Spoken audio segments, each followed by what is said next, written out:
good morning. So my name is Luke Gosling. I'm the chair of the committee, and I want to thank you for joining us today.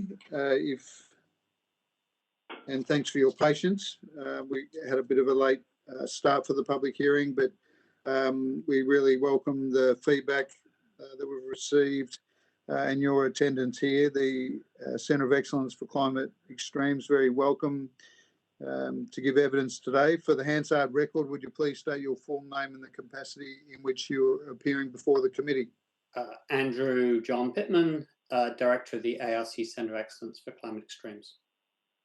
Thanks very much. And although the committee does not require you to give evidence under oath, I should advise you that this hearing is a legal proceeding of the Parliament, therefore has the same standing as proceedings of the respective houses of Parliament. The giving of false or misleading evidence is a serious matter and may be regarded as a contempt of Parliament. The evidence given today will be recorded by Hansard and attracts parliamentary privilege. And did you wish to make an opening statement before we proceed to a discussion? I do have a brief opening statement. Fantastic. Go for it, Professor Pitman. Thank you. The ARC Centre of Excellence for Climate Extremes leads the national research into the fundamental science of climate extremes, what causes them, how they're changing, and how they will change in the future. We are a team of about 100 people with Australia's next generation of outstanding early career and young mid-career researchers in science, math, engineering, and computer science. Our submission boils down to two key elements. First, it's unambiguous that climate is changing due to human activity, specifically the emissions of greenhouse gases. There are clear increases in the risk of some extreme events. Observations point to a clear trend towards more frequent, more intense, and longer heat waves, with temperatures now exceeding 50 Celsius in some regions. Observations also point to a clear trend in short duration rainfall becoming more intense, and these sorts of extremes need to be planned for. However, there is a profound difference between my saying heat waves and short duration rainfall is becoming more extreme in general, and my saying heat waves or short duration rainfall will become more severe on the road between Broken Hill and Wilcannia. It's important, in my view, that your inquiry separates the very safe bet that heat waves and short duration rainfall and some other extremes will become more extreme from the unknown and potentially unknowable answer to how extremes will change at a specific location. Climate science has made some profound contributions to our understanding of risk, both now and in the future, but that does not mean we have the skill to forecast extreme events at a specific location for a specific period of time in the future with useful skill. And I'm talking here not about tomorrow or the day after or next week. I'm talking about the risk to a specific location in 20, 30 years' time. I have observed the development of what are now coined climate service providers, offering councils, state governments, and so on, granular and location-specific information on how extremes will change in 10, 20, 50 years' time. I've even seen some federal agencies occasionally use these data as if they were robust and reliable. In my view, these products are 10 to 20 years ahead of what the climate science can deliver and are likely profoundly misleading for reasons I'm happy to go into. So there's a potential recommendation from this inquiry that might support assessments of future climate risk as part of infrastructure planning.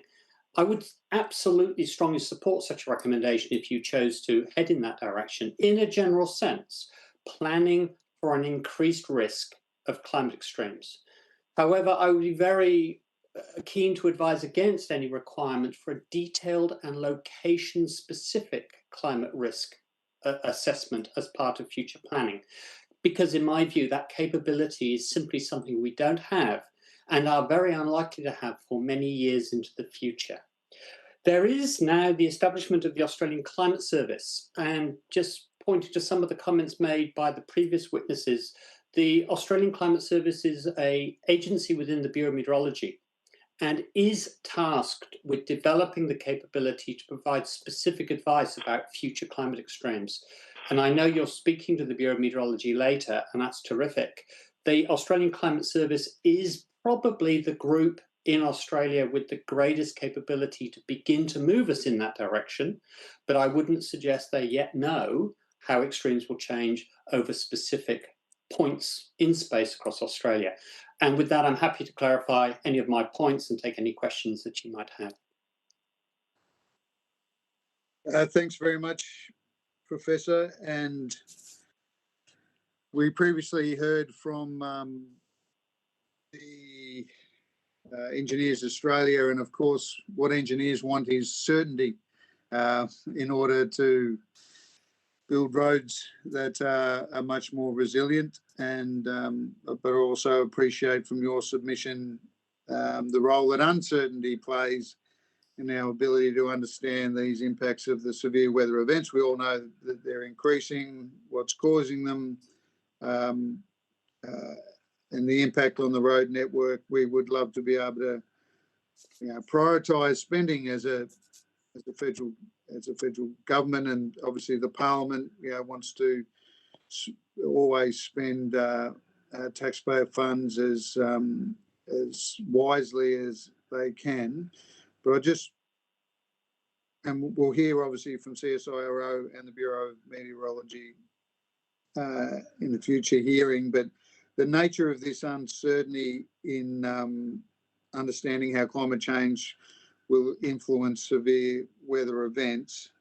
Can you just flesh out a bit then what the climate risk recommendation might look like? And can you just flesh that out in a bit more detail, and then we'll go to other members of the committee for any follow-up questions? Yeah, it's a question of probability. The probability that an extreme rainfall event will impact a piece of infrastructure is increasing. And we heard that from Engineers Australia. That's not in doubt. And one can plan for increased risk of an extreme event, or in the case of short duration rainfall, that it will be more intense, or in the case of temperatures, that they will be hotter in general.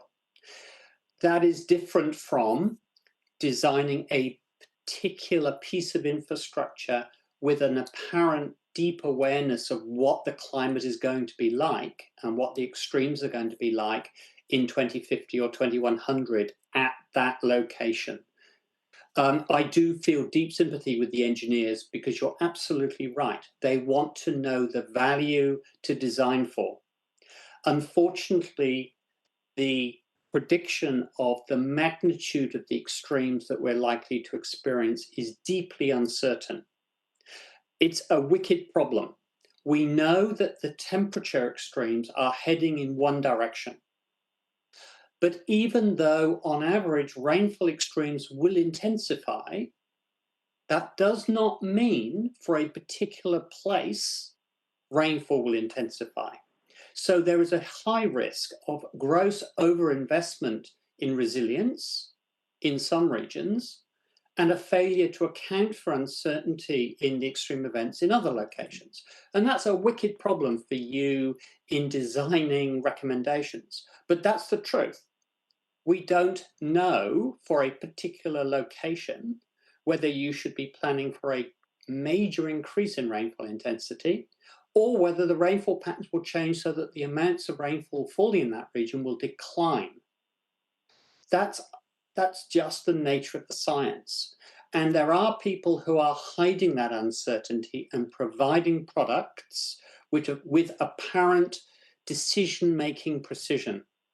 And I just want to emphasize that from a science perspective, that's not actually robust. We advise that whenever anyone is making a projection for how extremes will change, they properly account for the uncertainty in that estimate.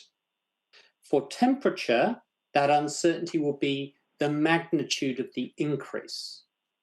For rainfall, it will often be the sign of the change in the rainfall, whether rainfall actually increases or decreases. And that, unfortunately, may be an unresolvable uncertainty on anything resembling a useful timescale for you. Yeah, thank you. I just remind members that there's a put your hand up function at the bottom of the screen if you did have a question, because I can't see Rob or Deputy Chair's happy smiling faces.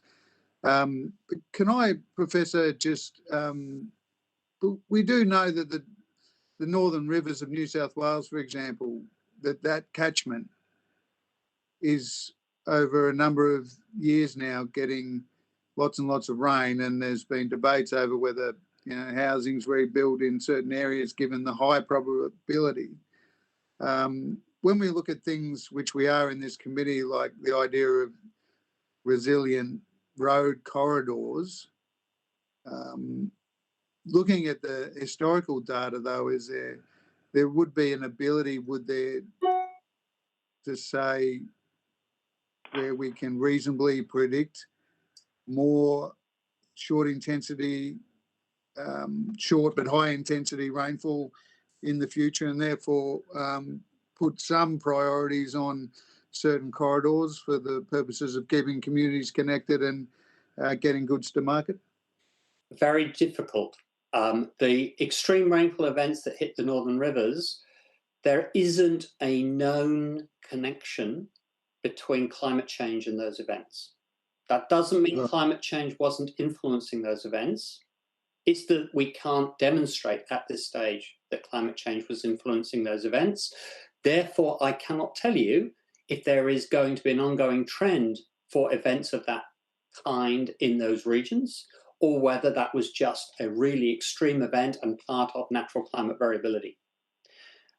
So the notion of climate resilient corridors for flooding, obviously, if you build roads well above the height of the probable maximum flood, the reasonable assumption is that that will stay reasonably resilient for some time into the future. But unfortunately, to calculate the probable maximum flood, you need quite a lot of data. And in most of Australia, we lack the data to provide robust estimates of the probable maximum flood. I've been working with the New South Wales government on some of the plans for building developments across New South Wales, and often we get asked about floodplain developments.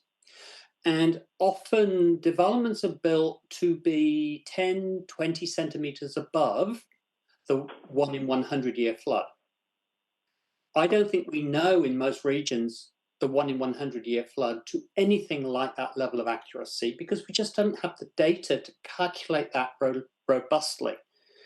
What happens is a number has to be picked, and a number is picked, and then engineers do terrific jobs about building to that line drawn on a map. We don't know how accurate that line is on the map, and therefore we often build developments that seem to be resilient, but turn out to be catastrophically vulnerable to something like flood, because we're desperate to develop to build housing for all the reasons you'd be aware of. The uncertainty in these estimates are inherent. They are probably not resolvable except through time. But we're very courageous in building infrastructure to a line drawn on a map, confidently believing that line is drawn there accurately. It's drawn there precisely, but you'd all be aware of the difference between precision and accuracy. Indeed. And I am tempted to ask you what the climate looks like in 2100, but we won't go there just now. I'll go to Dr. Haynes, who has a question. Thanks, Professor. Thank you very much, Professor Pitman, and I can't tell you how infinitely depressed I am after hearing you, because we work with uncertainty, of course, and we endeavour to make sound and evidence-based recommendations to government about how we need to address what you have described as indeed a very wicked problem. I'm wondering, I mean, I'm getting the message very clearly. It's about buyer beware in terms of folks who say that they can give us very, very accurate predictions and information in order to design for that. But what would you say to us in terms of, I guess, the best approach to spending taxpayers' money with good governance in mind? Should we be investing as a nation more in the science of prediction for the areas where it has the greatest impact on population and place? What should we do? So I actually think I know the answer to that question, but it's my personal view. Yeah. The climate scientists, the climate modelers, the people who build the quantitative tools to predict how the future will change have useful insights on future climate. And there is investment on doing that better. In addition to that, government funds a number of institutions that look at risk and resilience. Those people use different tools and different techniques to assess risk, and they do it in very useful ways. Local councils, state governments, local members have deep understanding of their local communities' risks and resilience. And what's been developing in the international literature is the notion of storylines, where you build a narrative informed by the quantitative modeling, informed by social scientists who understand risk, indeed, informed by psychologists who understand how to communicate risk, and you bring those people together and you talk through the likely risks and scenarios for a particular region with the local and regional experts and build a storyline that's consistent with the science, consistent with the quantitative information, and consistent with the social science awareness of how people react to disasters. And you use that to form a recommendation. It's not built from the quantitative precision that my modeling offers you, because we know that that's not accurate enough. It's built as a narrative with expertise brought to the table, case by case, region by region, to come up with reasonable estimates of what the situation's like to look like in the future. Thank you. No, that's helpful. Thank you, Professor Pitman. My entire career is STEM, but those of us in STEM shouldn't believe we have all the answers, but we have some of the answers, and it needs to be woven into a wider community of experts. Thank you.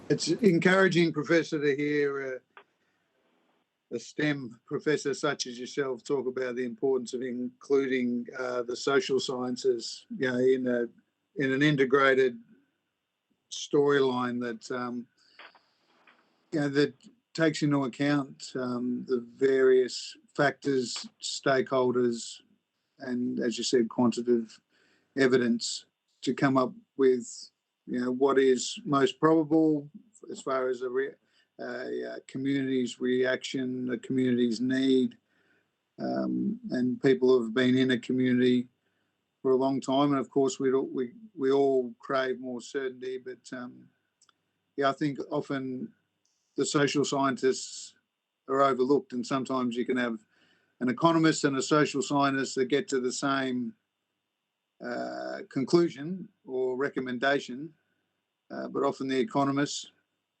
is lauded as being a genius, but the social scientists got there as well using different inputs. Yep. But they got to the, you know, a similar recommendation. If we can, you know, join together that those inputs into a story on which we can make sensible decision, I guess that's what we're after. But yeah, it's useful for us as public policy people to have that acknowledged. I just want to check with those online. I can't see all of your faces. Some are on the phone. Whether there's any other questions of the professor at this point? No, I'm all good, mate. None Thanks, Robbie. Yeah. Yep, thanks, Deputy Chair. Are there any final remarks that you wanted to make, Professor Pitman? And if you get the opportunity, we're talking to other stakeholders that you might be interested in hearing from when we next meet. But yeah, really thank you for your input today so far. Any final closing remarks? I listened to the remarks from Engineers Australia, and I would echo most of those. In particular, I resonated deeply with the comments about how badly the deep expertise and long expertise of SARO has been undermined over the last decade. Their expertise was truly world leading, and it's been lost. And there is no longer in the career paths for world-leading climate science in Australia have, to some degree, weakened. And it's very upsetting to see what has happened to CSIRO. We're now desperate for their expertise, and their expertise has been undermined and underfunded. And that is something that the country will regret, I think, or is already regretting. And I can speak to, as an academic, defending CSIRO doesn't necessarily come naturally to me, but I think it's true in this case. Thanks, Professor Pitman. And yeah, rest assured, but we always need to be vigilant that there is a great understanding by many of us in federal parliament about how important CSIRO is, and not just in regions like the one that I am proud to represent, where it's already hot and getting hotter.